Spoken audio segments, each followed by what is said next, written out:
கொன்னுட்டாங்கன்னு நீ எப்படி சொல்ற? உனக்கு யார் சொன்னது? அவரோட கார் பிளாஸ்ட் ஆகித்தான் அவர் இறந்தாரு. நீ எதுவும் தெரியாம பேசாத என்று சர்வாவிற்கு உண்மையை புரிய வைக்க முயன்றாள் ஆலியா. நான் தெளிவாதான் பேசுறேன். இதெல்லாம் நடந்தப்போ நான் அங்கதான் இருந்தேன். நான் மயங்கறதுக்கு முன்னாடி என்ன நடந்துச்சுன்னு எனக்கு நல்லா ஞாபகம் இருக்கு என்று கூறியவன் தன் நினைவில் இருக்கும் அனைத்தையும் அவளிடமும் கூறினான். அவன் சொன்னதில் அதிர்ச்சியடைந்த ஆலியா பெருமூச்சுடன், சரி, அவரை யார் கொலை பண்ணாங்க? அவங்க முகத்தை நீ பாத்தியா என்று கேட்டாள். இப்போது அமைதியாவது சர்வாவின் முறை. ராணாவின் பெயரை ஆலியாவிடம் சொல்லலாமா வேண்டாமா என்று அவனுக்குள் கேள்வி எழுந்தது.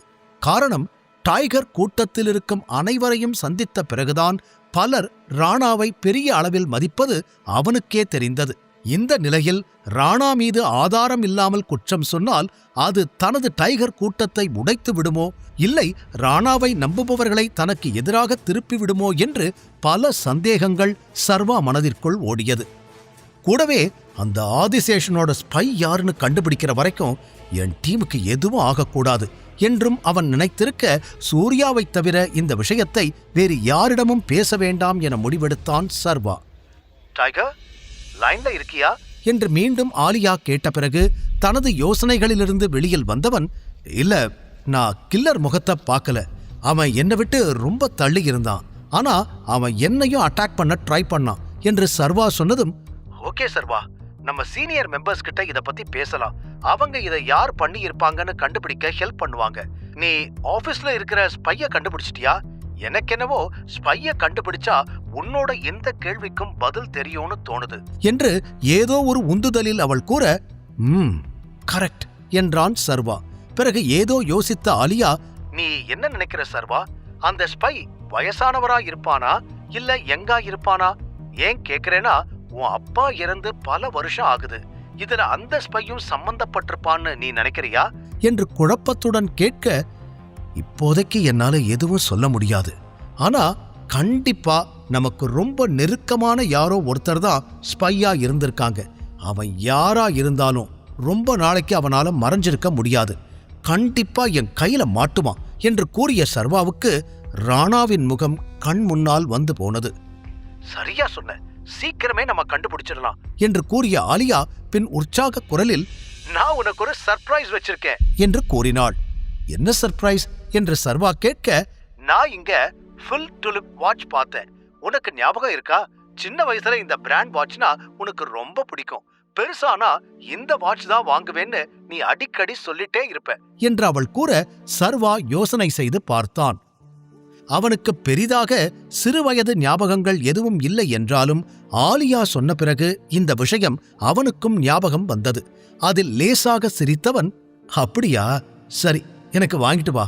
நீ இங்க வந்ததும் நான் பே பண்ணிடுறேன் என்று கூறினான். இல்ல சர்வா, நான் வர வரைக்கும் நீ வெயிட் பண்ண தேவையில்லை. ஏற்கனவே என்னோட ஆக்சசரி ஷோரூம்க்கு அதை அனுப்பிட்டேன். மேனேஜர் இன்னைக்கு டெலிவரி ஆகிடும்னு சொன்னாரு என்று சிரித்துக்கொண்டே அவள் கூற சர்வாவிற்கும் முகத்தில் புன்னகை தோன்றியது. வாவ், எனக்காக இவ்ளோ பெரிய விஷயம் பண்ணியிருக்கியா? ஆனா என்னால இன்னைக்கு போய் வாங்க முடியுமான்னு தெரியலையே என்று சர்வா யோசனையுடன் சொல்ல, ஒன்னும் ப்ராப்ளம் இல்ல சர்வா, அது என்னோட ஷாப்ல தான் இருக்கும். உனக்கு சர்ப்ரைஸ் கொடுக்கணும்னு நினைச்சேன், சொல்லிட்டேன்.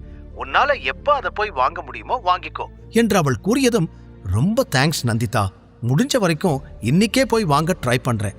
ஒன்ஸ் அகைன் எனக்காக பார்த்து பார்த்து ஒவ்வொன்றும் செய்கிற உனக்கு தேங்க்ஸ் என்று நெகிழ்ந்து கூறியவன் ஆலியாவின் பிறந்த நாளுக்கு இதே போல ஏதாவது பரிசு வாங்கி தர வேண்டும் என அப்போதே மனதிற்குள் நினைத்து கொண்டான்.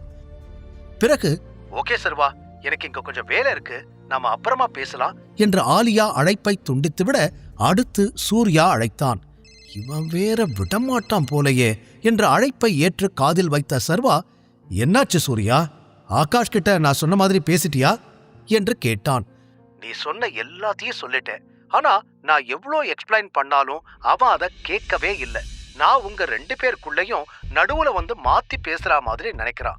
உன்கிட்ட பர்சனலா பேசணும்னு உன் நம்பர் கேட்டுக்கிட்டே இருக்கான் என்று சூர்யா எரிச்சலுடன் கூற, சீரியஸ்லி, டைகர் கிட்ட நேர பேசணும்னு நினைக்கிறானா என்று ஆச்சரியத்துடன் கேட்டான் சர்வா. ஆமா, உன்கிட்ட பேசியே ஆகணும்னு துடிக்கிறான். ஆனா இன்னும் உன்னோட நம்பர் அவன்கிட்ட நான் கொடுக்கல. உன்கிட்ட கேட்டதுக்கு அப்புறம் கொடுக்கலான்னு நினைச்சேன். நீ சொல்லு, உன் நம்பர் அவனுக்கு கொடுக்கவா? அவன்கிட்ட பேசுறதுக்கு உனக்கு விருப்பம் இருக்கா என்ற அனுமதி கேட்டான். டைகராக இருந்து கொண்டு ஆகாஷிடம் நேரடியாக பேசலாமா வேண்டாமா என சில நொடிகள் யோசனை செய்த சர்வா, ஓகே, என்னோட போன் நம்பர் அவனுக்கு கொடு, மத்தத நான் பாத்துக்கிறேன் என்று கூறினான். அவன் மனதிற்குள் ஒரு திட்டம் உதயமாக, ஆகாஷ் வசமா என்கிட்ட மாட்னடா என்று மனதிற்குள் நினைத்து கொண்டவன் அழைப்பை துண்டித்துவிட்டு போனை பாக்கெட்டில் போட்டுக்கொண்டு வாஷ்ரூமிலிருந்து வெளியே வந்தான். சர்வா முகத்தில் ஒரு விஷம புன்னகை தோன்றியது. சர்வா ஆகாஷிடம் என்ன பேசப் போகிறான்? ஆகாஷ் விஷயத்தில் சர்வாவின் திட்டம் என்ன? ராணாதான் தன் அப்பாவை கொன்றது என சர்வாவால் நிரூபிக்க முடியுமா? அதில் ஒன்றாக அமெரிக்காவிலிருந்து போட்டோ எடிட்டிங் செய்யும் திறமையான ஒரு இளைஞனை வரவழைத்திருந்தவர் சர்வாவின் அந்த மங்கலான புகைப்படத்தை ஏதாவது செய்து அவன் முகம் தெரியும்படி மாற்ற சொல்லியிருந்தார். அவனும் துரிதமாக வேலையை ஆரம்பித்திருக்க பொறுமை இல்லாமல் அங்கும் இங்கும் நடந்து கொண்டிருந்த ஆதிசேஷன், எப்பதான் இந்த வேலை முடியும்? உனக்கு இது பண்ண தெரியுமா தெரியாதா என்று கோபமாக கேட்டார். என்னால முடிஞ்ச அளவுக்கு எல்லாத்தையும் பண்ணிக்கிட்டு இருக்கேன் சார், கொஞ்சம் டைம் கொடுங்க என்று அந்த இளைஞன் பதில் சொல்ல, 3 நாளா இதத்தான் சொல்லிக்கிட்டு இருக்க, ஆனா வேலை முடிஞ்ச மாதிரி தெரியல, எனக்கு போட்டோ வேணும், அதுவும் உடனே என்று ஆதிசேஷன் கத்த, கவலைப்படாதீங்க சார், சீக்கிரம் உங்க கைக்கு போட்டோ வந்துரும், கொஞ்சம் பொறுமையா இருங்க என்று கூறி மீண்டும் தனது வேலையில் கவனம் செலுத்தினான் அவன். நடந்து கொண்டே இருந்த ஆதிசேஷனுக்கு பதட்டம் அதிகமாய்க்கொண்டே இருக்க சிகரெட்டை எடுத்து வாயில் வைத்தவர் ஜன்னல் அருகில் வந்து நின்றார். ஒரு முறை வேலை செய்யும் அந்த இளைஞனை திரும்பி பார்த்தவர், எப்படியும் டைகர் யாருன்னு இன்னைக்கு தெரிஞ்சிடும், அப்புறம் டைகருக்கு நாள் குறிச்சிட வேண்டியதுதான், உன்னை விட மாட்டேன் டைகர் என்று மனதில் சொல்லிக் கொண்டவர் டைகரின் முகத்தை பார்க்க மிகவும் ஆர்வமாக இருந்தார். அதே நேரம் இங்கு அனைத்து போன் கால்களையும் பேசி முடித்துவிட்டு மீண்டும் டேபிளுக்கு வந்திருந்தான் சர்வா. மாயா சாப்பிட்டு முடித்து இறுதியாக ஐஸ்கிரீம் சாப்பிட்டுக் கொண்டிருந்தாள். சாதாரணமாக வந்து அமர்ந்த சர்வா, வேற ஏதாவது வேணுமா என்று கேட்டான். இல்ல சார், எனக்கு வயிறு ஃபுல்லு என்று மாயா திருப்தியுடன் கூற தலையாட்டிய சர்வா, சரி அப்ப கிளம்பலாம், ஆபீஸ்ல நிறைய வேலை பெண்டிங் இருக்கு என்று சொல்லி எழுந்திருக்க அவனை புரியாமல் பார்த்த மாயா, நீங்க இன்னும் சாப்பிடவே இல்லையே சார், சாப்பிட்டு முடிச்சிட்டு போலாம். இட்ஸ் ஓகே, எனக்கு பசி இல்ல, நாம கிளம்பலாம் என்று சொன்ன சர்வா சேரிலிருந்து எழுந்து விட்டான். இவர்தானே பசிக்குதுன்னு சொன்னாரு, இப்ப ஏன் இப்படி சொல்றாரு என்று குழப்பமாக பார்த்த மாயாவுக்கு சர்வா மீது இருந்த சந்தேகம் இன்னும் அதிகமானது. அவனிடம் அதை பற்றி நேராக கேட்கலாம் என்று தோன்றினாலும் அவளுக்கு அதை கேட்கும் அளவிற்கு தைரியம் இல்லாமல் போனது. ஏற்கனவே சர்வா பெரிய ஆளாகத்தான் இருப்பான் என்று ஓரளவிற்கு கணித்திருந்தவள் சிறிது நேரத்திற்கு முன்பு அவன் வாஷ்ரூம் சென்ற இடைவேளையை பயன்படுத்திக் கொண்டு வெயிட்டரை அழைத்து சர்வாவிடமிருந்த அந்த கார்டை பற்றி விசாரித்தாள்.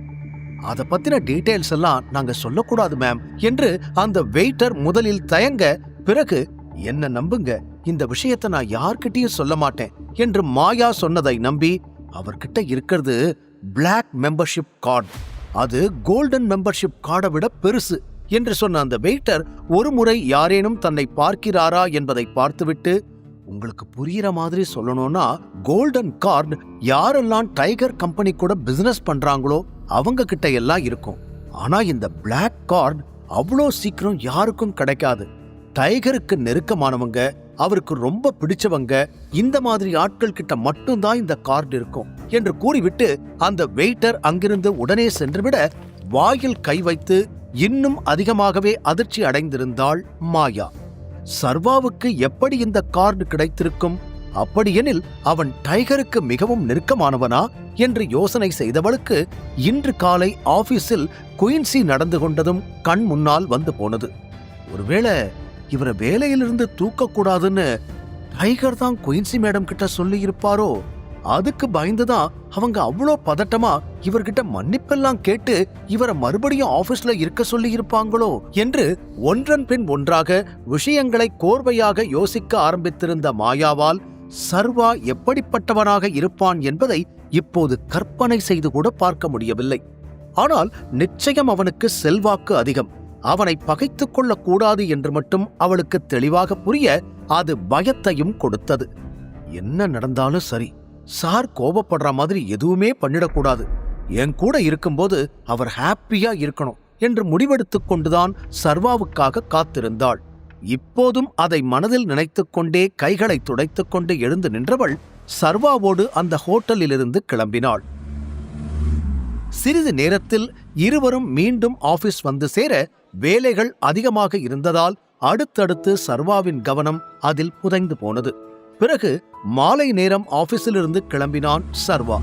ஆலியா கூறிய அவளது ஷோரூமுக்கு சென்று அவள் கிஃப்டாக அனுப்பியிருக்கும் வாட்சை இன்றே வாங்க வேண்டும் என்று நினைத்தான். ஆனால் ஆலியாவின் கடை அவன் இருக்கும் இடத்திலிருந்து 30 கிலோமீட்டர் தொலைவில் இருக்க அங்கு சென்று வாட்சை வாங்கிக் கொண்டு மீண்டும் அவன் வேதிகா வீட்டிற்கும் வர வேண்டும். முழு கதையையும் கேட்டு மகிழ பாக்கெட் FM ஏபி டவுன்லோட் செய்யுங்கள். லிங்க் டிஸ்கிரிப்ஷனில் கொடுக்கப்பட்டுள்ளது.